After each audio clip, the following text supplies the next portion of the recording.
All right, guys, welcome back to Doeskin Ranch.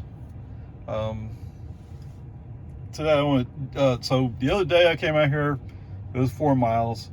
I want to push it up to 5 or 6 miles. That's just what my goal is. And I did notice that I was going essentially the wrong way. I was going counterclockwise. I should have been going clockwise. All right, anyway. 26 miles, 36 minutes, 261 watt hours per mile, although we are going slightly uphill. There you go. FSD perspective. So, turning on to Loman Ford. Usually, I guess there's a car parked coming south. Today, there was no car. FSD decided to take half that lane.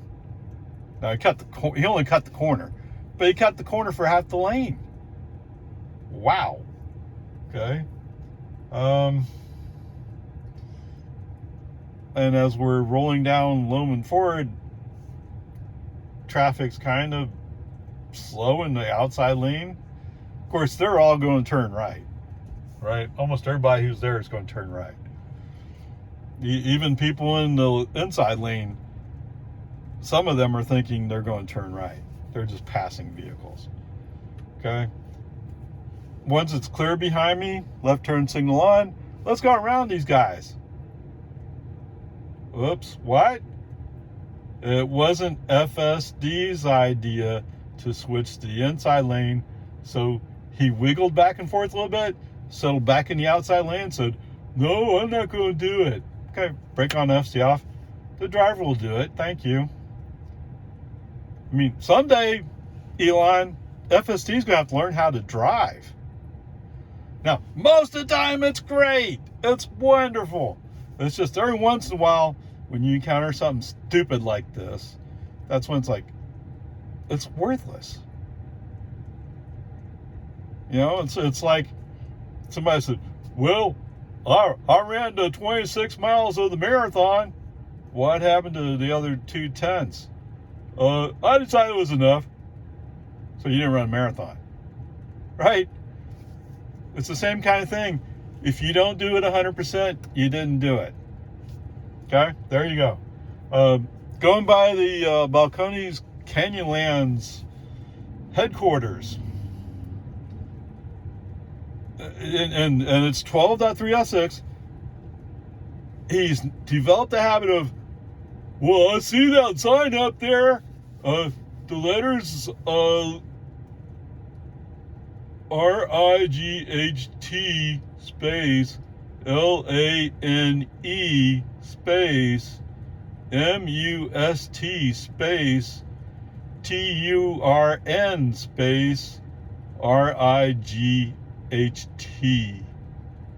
What does that say? If only I knew what English was. To a human driver, it says right lane must turn right. But for some reason, FSD thinks, it's a through lane. Ignore the arrow painted on the road. Ignore the sign that's up there. He's going to go straight. That's the lane he uses to go straight. Now, I've gotten so used to it, I just do brake on this off immediately. Why? Why wait for him to figure it out? It's off. There you go. Bam. Done. Okay. I think that's it. I mean, most time he's great. Oh, and the 60 mile per hour speed sign on the Bertram Road. What, 1174? Is that the number? Anyway, he read it as 50 instead of 60. So I was driving along. There's no other cars around me, so I wasn't really paying that close attention to the speed. But then I looked down and like, wait, what? Yes, he was doing 50. And I don't think he ever read the 60 as 60. Not that I don't think I saw another sign. Anyway, there you go. What would you call that then, Ray? I think it's a good solid C. You know, he just keeps doing the stupid little things that are taking them out of the contention. And don't get me wrong, LiDAR is not going to solve the problem of being able to read the sign,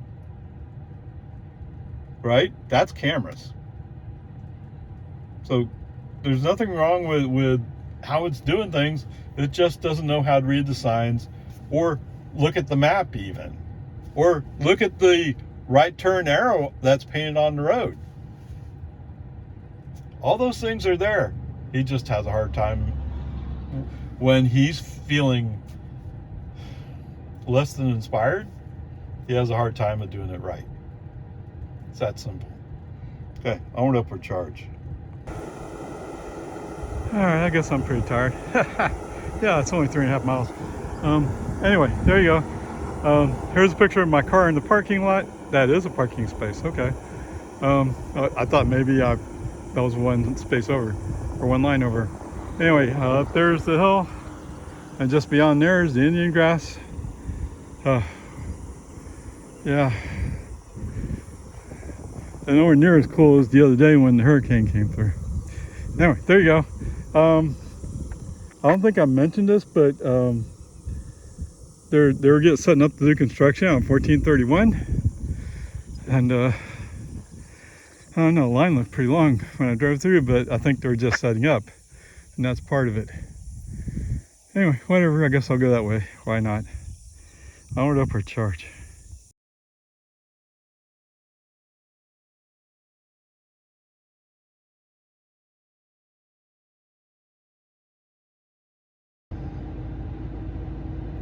Okie dokie, welcome home.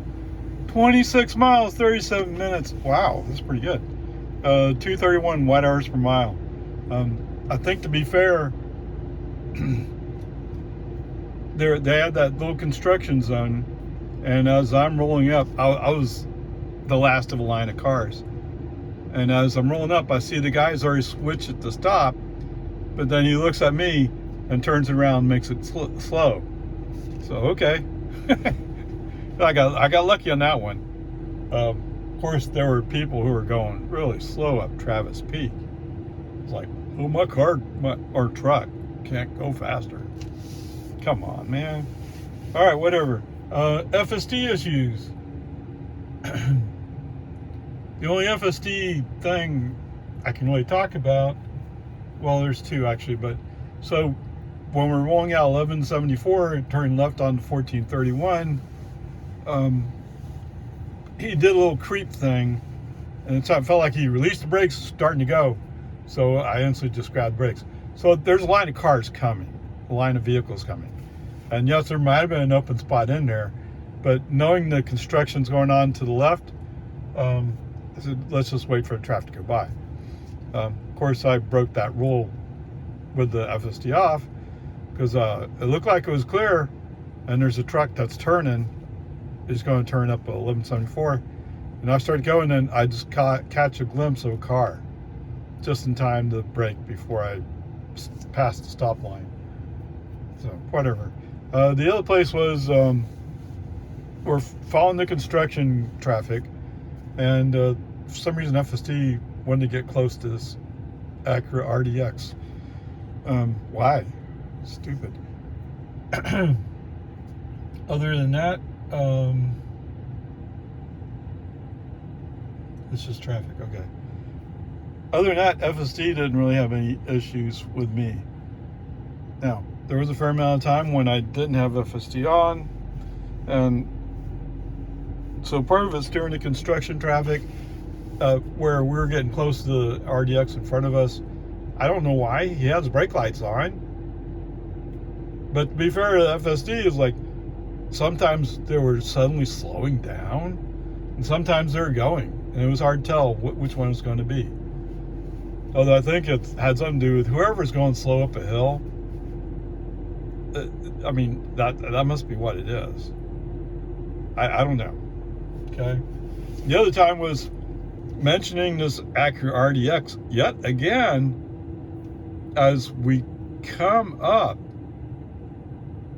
Well, we are splitting 1 lane and 2 lanes coming in Lago Vista, eastbound 1431. For some reason, the RDX is kind of slow. Like they're thinking about where they're going to go. Okay. The outside lane's open. Move the outside lane and start going. All of a sudden, that turn zone comes on, and boom, they're in front of me. Good thing I have brakes on this car. Otherwise, it would have been an accident. Okay, so Acura RDX doesn't have the same lane occupancy detection that my Tesla does. And wait, what's that? Mine's a 2020. So it's not new. Okay. So I get it. I'll buy an Acura because it's safer. Really? The only reason why that car didn't have an accident is because I braked. Because I was looking. Right? If I was like that Mazda Miata the other day, that Acura would have been coming right through my fender. Yeah. Yeah, whatever. Oh, and today we're back to parking in the driveway. And the Lindbergh turn signal didn't come on. I didn't have a blue dot. I don't know. It's better today. Okay, whatever. If I recall right, this morning I said there was a couple of things that were limiting us to a C, so we'll keep it at a C. Where are we at? 51 miles, 13 kilowatt hours, 246 watt hours per mile. So our comparison vehicle, I mean, I could pick on the Acura RDX. It's obviously a piece of junk. I could pick on a Dodge Ram pickup because he was pulling out, going the other way on 1174, but he was pulling out a driveway. I think he had no clue I was coming. Okay. I mean, brake on FSD off, right? But I don't think that's FSD's fault. That's Ram being dangerous. What's that? Oh, they depend upon the human driver completely? Well, whereas my Tesla has all kinds of safety features, so they're the past, I'm driving the future, but mine's a 2020. Come on. Come on. Okay, whatever. All those people who make you noise, oh no, I gotta have a gas car, I gotta do this, I gotta do that. At some point, it's not gonna be safe for you to be on the road. No matter what you think. You won't be able to pass the safety inspections. Yes, I know Texas is getting rid of the safety inspection. But there's going to become a point where you'll have to have safety inspection for all the safety devices. Whatever. Peace and heart. Well, maybe it won't be the state or federal. Maybe it'll be the insurance companies. Because who pays out the money if you get in an accident? Yeah, they do. And if you don't have the safety features, they're going to jack up your insurance rates. Whoops. I'm free to drive wherever I want to drive. How much you paying for insurance? $1 million a year? Wow. Okay, it probably won't be that, right? But it's going to come down to stuff like that. It's where you can't afford it. Okay, whatever. So I mentioned RAM, yeah. The RDX, actually the RDX was coming up from behind me. I pulled out in one of those slow vehicle pullouts and let him go by. And it was shortly before we got to that construction area. Oh, and there was a Toyota 4Runner. What an idiot. Because of the RDX going, oh, I do it. So, because it wasn't safe for me to just slip to the inside lane, Toyota 4Runner came around the inside lane, and then he ended up in front of me, and he forgot where he's going. But what do you want? It's a Toyota driver, right? Safety's not important. Okay, whatever. Like I said, Chevy Tahoe. That's the one. Oh, so I didn't say that? Oh, okay. Coming up on the Chevron station. So they have a driveway that comes out onto Loman Ford. Fair enough. You're right. You are at a stop sign, right? You had to come to a stop. You have to yield to any traffic oncoming. I know a black Tesla is not important to you, but that was oncoming. Brake on, FSD off. Avoid the accident. Not FSD's fault. Completely Chevy. General Motors, baby. Yeah, oh, bro. Whatever. And actually, before, step back a little bit, the last GM car I had was a Chevy. Corsica, is that the name of it? You know why I don't drive Chevys anymore? Because they told me the blown head gasket is normal things. You have to pay for it. Yeah. It wasn't covered by warranty. As it turns out, well, the factory was closing that year, so the union, the UAW, at the very best, were sloppy in their work. A slightly worse scenario, something that union workers are famous for, is they do stuff to your car just because they're jealous.